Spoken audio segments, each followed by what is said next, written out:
आजाद हिंद फौज का गठन पहली बार राजा महेंद्र प्रताप सिंह द्वारा 29 अक्टूबर 1915 को अफगानिस्तान में हुआ था। मूल रूप से उस वक्त यह आजाद हिंद सरकार की सेना थी, जिसका लक्ष्य अंग्रेजों से लड़कर भारत को स्वतंत्रता दिलाना था। जब दक्षिण पूर्वी एशिया में जापान के सहयोग द्वारा नेताजी सुभाष चंद्र बोस ने करीब 40,000 भारतीय स्त्री पुरुषों की प्रशिक्षित सेना का गठन शुरू किया और उसे भी आजाद हिंद फौज नाम दिया, तो उन्हें आजाद हिंद फौज का सर्वोच्च कमांडर नियुक्त करके उनके हाथों में इसकी कमान सौंप दी गई। द्वितीय विश्व युद्ध के दौरान सन 1943 में जापान की सहायता से टोक्यो में रासबिहारी बोस ने भारत को अंग्रेजों के कब्जे से स्वतंत्र कराने के लिए आजाद हिंद फौज या इंडियन नेशनल आर्मी (ईना) नामक सशस्त्र सेना का संगठन किया। इस सेना के गठन में कैप्टन मोहन सिंह, रासबिहारी बोस एवं निरंजन सिंह गिल ने महत्वपूर्ण भूमिका निभाई। आजाद हिंद फौज की स्थापना का विचार सर्वप्रथम मोहन सिंह के मन में आया था। इसी बीच विदेशों में रह रहे भारतीयों के लिए इंडियन इंडिपेंडेंस लीग की स्थापना की गई, जिसका प्रथम सम्मेलन जून 1942 को बैंकॉक में हुआ। आरंभ में इस फौज में जापान द्वारा युद्धबंदी बना लिए गए भारतीय सैनिकों को लिया गया था। बाद में इसमें बर्मा और मलाया में स्थित भारतीय स्वयंसेवक भी भर्ती हो गए। आरंभ में इस सेना में लगभग 16,300 सैनिक थे। कालांतर में जापान ने 60,000 युद्ध बंदियों को आजाद हिंद फौज में शामिल होने के लिए छोड़ दिया, पर इसके बाद ही जापानी सरकार और मोहन सिंह के अधीन भारतीय सैनिकों के बीच आजाद हिंद फौज की भूमिका के संबंध में विवाद उत्पन्न हो जाने के कारण मोहन सिंह एवं निरंजन सिंह गिल को गिरफ्तार कर लिया गया। आजाद हिंद फौज का दूसरा चरण तब प्रारंभ होता है जब सुभाष चंद्र बोस सिंगापुर गए। सुभाष चंद्र बोस ने 1941 में बर्लिन में इंडियन लीग की स्थापना की, किंतु जर्मनी ने उन्हें रूस के विरुद्ध प्रयुक्त करने का प्रयास किया। तब उनके सामने कठिनाई उत्पन्न हो गई और उन्होंने दक्षिण पूर्व एशिया जाने का निश्चय किया। एक वर्ष बाद सुभाष चंद्र बोस पनडुब्बी द्वारा जर्मनी से जापानी नियंत्रण वाले सिंगापुर पहुंचे और पहुंचते ही जून 1943 में टोक्यो रेडियो से घोषणा की कि अंग्रेजों से यह आशा करना बिल्कुल व्यर्थ है कि वे स्वयं अपना साम्राज्य छोड़ देंगे। हमें भारत के भीतर व बाहर से स्वतंत्रता के लिए स्वयं संघर्ष करना होगा।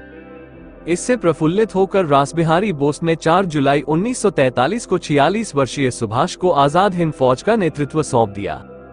5 जुलाई 1943 को सिंगापुर के टाउन हॉल के सामने सुप्रीम कमांडर के रूप में नेताजी सुभाष चंद्र बोस जी ने सेना को संबोधित करते हुए दिल्ली चलो का नारा दिया और जापानी सेना के साथ मिलकर बर्मा सहित आजाद हिंद फौज रंगून, यांगून से होती हुई थलमार्ग से भारत की ओर बढ़ती हुई 18 मार्च सन 1944 को कोहिमा और इम्फाल के भारतीय मैदानी क्षेत्रों में पहुंच गई और ब्रिटिश व कॉमनवेल्थ सेना से जमकर मोर्चा लिया।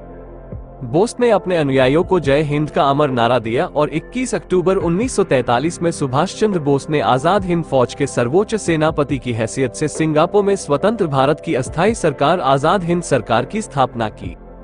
उनके अनुयायी प्रेम से उन्हें नेताजी कहते थे। अपने इस सरकार के राष्ट्रपति, प्रधानमंत्री तथा सेनाध्यक्ष तीनों का पद नेताजी ने अकेले संभाला। इसके साथ ही अन्य जिम्मेदारियां जैसे वित्त विभाग सी चटर्जी को, प्रचार विभाग S.A. अय्यर को तथा महिला संगठन लक्ष्मी स्वामीनाथन को सौंपा गया।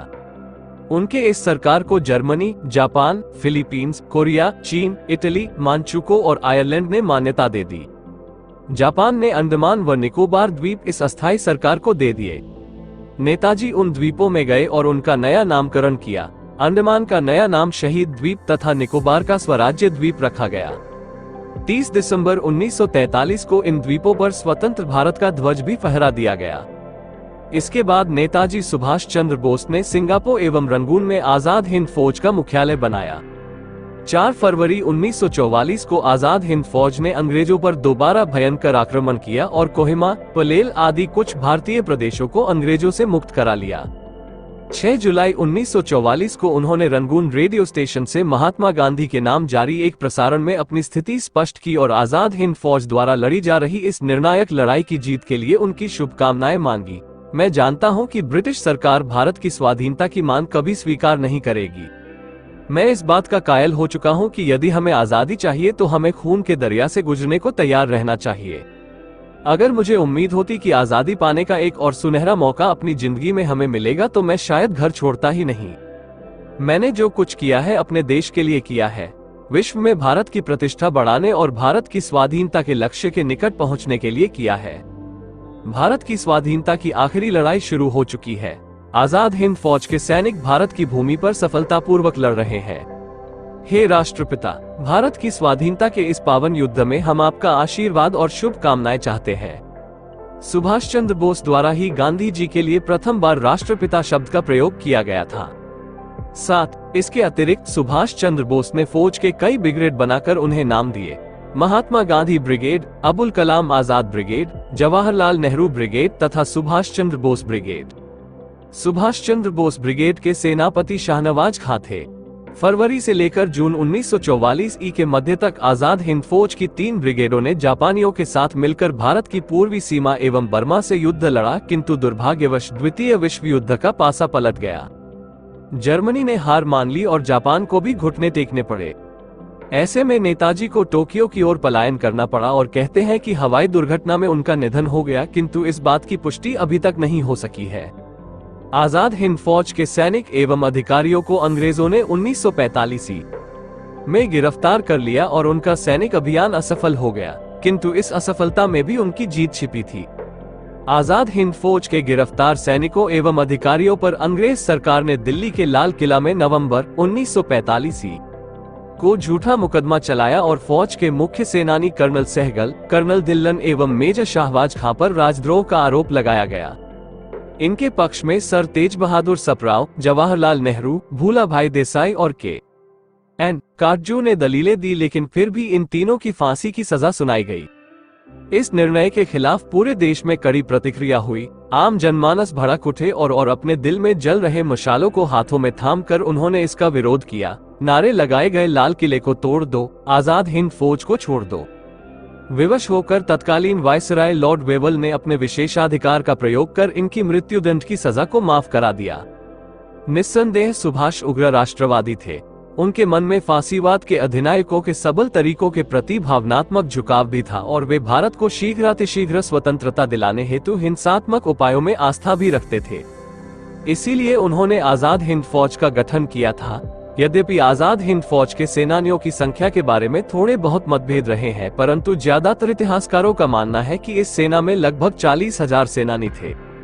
इस संख्या का अनुमोदन ब्रिटिश गुप्तचर रहे कर्नल जी.डी. एंडरसन ने भी किया है। जब जापानियों ने सिंगापुर पर कब्जा किया था तो लगभग 45,000 भारतीय सेनानियों को पकड़ा गया था। मोहन सिंह की पहल पर एक जापानी अधिकारी के सहयोग से आजाद हिंद फौज का गठन किया गया था। मोहन सिंह के हाथों में इसकी कमान दी गई थी, मगर नेतृत्व क्षमता में कुशलता की कमी तथा संगठन को सुचारू रूप से नहीं चला पाने के कारण कुछ ही समय में आजाद हिंद फौज का संगठन मृतप्राय हो गया। जब नेताजी साउथ एशिया में आए और संगठन की प्रगति के बारे में जाना तो उन्हें लगा कि अब फिर से आजाद हिंद फौज को उठाकर भारत की आजादी का संग्राम लड़ना होगा। 4 जुलाई 1943 को इंडियन इंडिपेंडेंस लीग के प्रवासी भारतीयों की बैठक बुलाई गई। सभी ने सर्वसम्मति से नेताजी को अपना नेता बनाया तथा सुभाष जी ने नेतृत्व अपने हाथ में लेकर संगठन को फिर से खड़ा किया। आजाद हिंद फौज के गुमनाम शहीदों की याद में सिंगापुर के एस्प्लेनेड पार्क में आईएनए वार मेमोरियल बनाया गया था।